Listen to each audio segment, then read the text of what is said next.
Hello guys, and welcome back for a new review. Today we're going to take a look at the Hasbro's 2008 line of 12-inch Indiana Jones. I've got a bunch of these figures, not a ton of them, but I do got a number of them, not all of them. But what I do got is the Talking Indy there on the right, and got the whip action version on the left. Now the Talking one and all the others I've had since release. The whip action something I picked up on eBay a little over a year ago, and I've always wanted to do a review of them. So today we'll do that, but we'll also take a quick look at Talking Indy as well. So let's start with Talking Indy really quick. Just want to do a quick overview of him. He's got an interesting feature. Of course, he talks when you press his stomach. And you notice as you press the stomach, also his mouth. His mouth opens with it too, so he's got a rubberized face. Taking the hat off, you can take a better look at that. So I've noticed through the years, most of these figures have melted, cracked, split open because the face is rubber, as you can see there.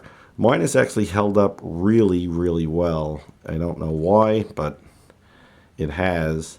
It's not the greatest likeness to Harrison's Ford. You definitely see it, and it actually looks better with the hat on. Not bad, but I think the whip action version is definitely going to be superior in the head sculpt department. But where Talking Indy does do pretty well is he's got the most loadout.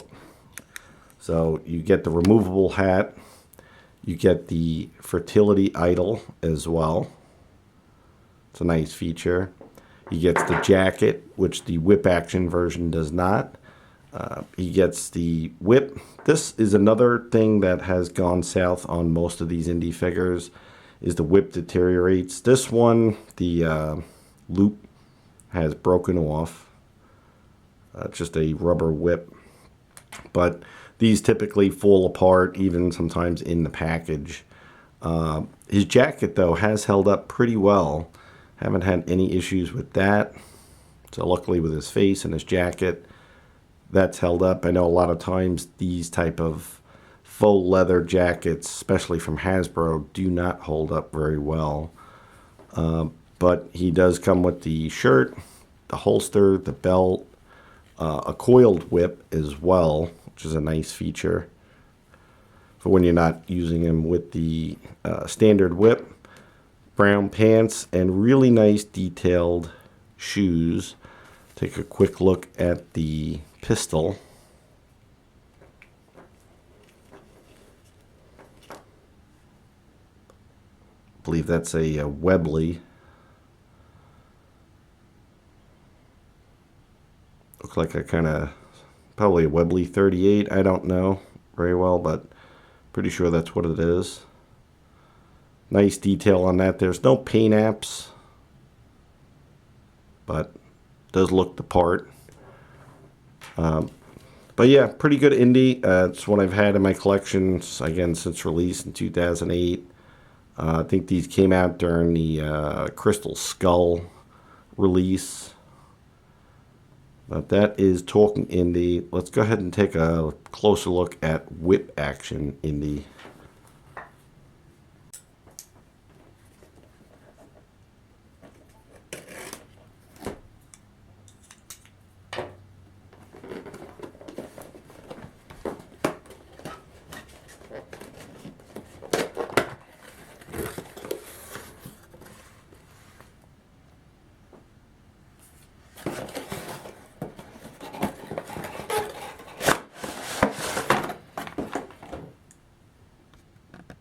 Alright, so here is Indy out of the package. This one is interesting because he's got like the Cairo look. So he's kind of got the sweaty look, which kind of looks cool. I definitely like it for Indy. Got the glazed over. You can see he's got the shirt dirtied and soiled. So this is definitely Cairo action scene Indy. Really cool looking figure. Take a closer look at that head sculpt. Is it the greatest Harrison Ford likeness? Definitely not. But for toy grade product, I think it's actually really good. It's definitely better than the talking Indy. You can definitely see him in the sculpt. Hat is non-removable on this version, which is fine, because the other one does have the removable hat, but it doesn't bother me. Like, stuff like that normally would bother me, and I'm not a fan of gimmick figures. But for Indy, I think it's cool. You just gotta kind of appreciate things for what they are. And I think this is a really good likeness. This is pretty much going to be my definitive 12-inch Indy for my collection. So I'm definitely liking that. I'm liking the detail that they did in the shirt with the soiling and sweat effect. It's got just a printed on stitch look for the match the shirt, but that looks fine. Sleeves are rolled up. The holster is the same as talking. Pretty much the belt is as well. It's got the loop for the belt for the whip. And this one does come with the satchel, which is unique. Take a look at that. Let's see. Oh, he's got it through his belt, so I'll have to take that off. So here's a closer look at the satchel. I decided to just leave it on him because it does open up. You'll notice the color is great too. So he's got the brown pants, the tan shirt, and the satchel has got that greenish look to it, that olive green. It's got 2 buttons so you can put items into it, which is really cool. Definitely nice. Then going into the shoes, very nicely detailed. These are the same as Talking Indy, but it's got nice detail on it. Now these are built on the Hall of Fame, not the Hall of Fame, the Classic Collection from G.I. Joe. That line, of course, this is a unique body because it's got a gimmick feature, which is the whip action. So I'm gonna have to check his batteries are dead, so I'm gonna open him up, see what's going on there, and see if we can get that working again. But you'll notice he has the hinge wrist swivel is this way for the whip, and it's on a pretty cool little clamp, so he can hold the whip. And then bring the whip into it. You can see the loop that was broken off on my Talking Indy, but that lets him hold it a lot better. So he can do the whip action. So, and then the other arm is more standard. I think it's twisted around. Yeah, there we go. That's correct. So let's get him opened up and check his batteries, and let's change him.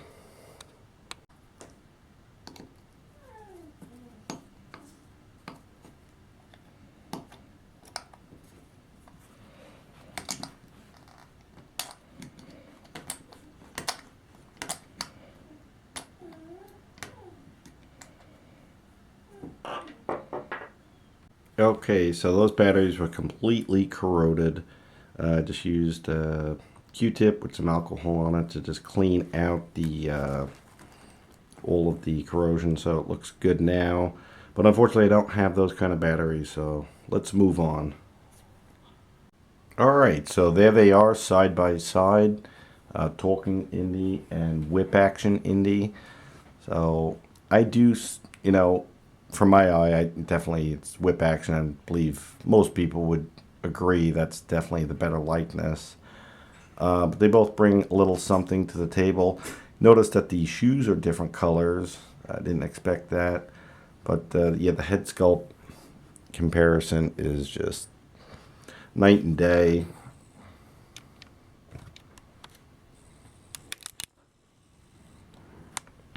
Yeah, there's just a clear winner in that one. And the winner stands. But yeah, this figure looks great in my opinion. I like the way it, I like the look of it with the soiled shirt. It's definitely got that worn in Indy look to it.